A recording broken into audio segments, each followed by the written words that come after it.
If a form looks too daunting, people won't fill it out. If the form is forced on them when they aren't ready to share, they'll be likely to fill it in with false information. Several years back, I worked closely with the Hotmail email team. When people registered for a Hotmail account, they had to give their zip code. This was mainly to help Hotmail target adverts.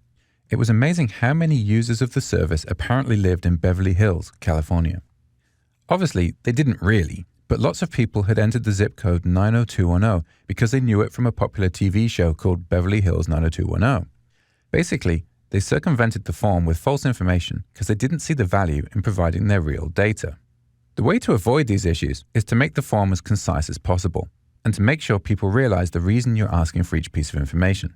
Sometimes it might even be better to hold off on asking for some information until you have a better relationship with your customer. How do you make sure people give you the data you need? Well, first make sure you're asking sensible questions. Just like the other pages on your site, give the form a descriptive heading and a summary line of text explaining its purpose.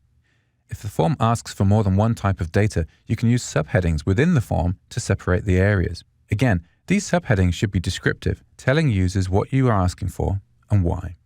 And then, make sure that the labels you use act as instructions to help people fill out the form.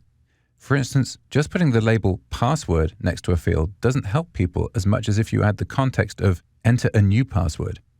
Now, anyone filling out the form knows exactly what you want from them, a new password, rather than spending time worrying about whether they already had a password set up for this site. As an aside, let me just point out that it doesn't really matter whether you put the labels above the fields or to the left of them. If you're using instructional style labels, they're going to end up a bit longer. That suggests putting them above the fields. If you have a longer form, putting the labels to the side will make it appear a bit shorter. Left aligning all the labels makes it slightly harder for people's eyes to scan between the label and the associated field, so I'd suggest right aligning and aligning all the items in the form along the left edge of the form fields.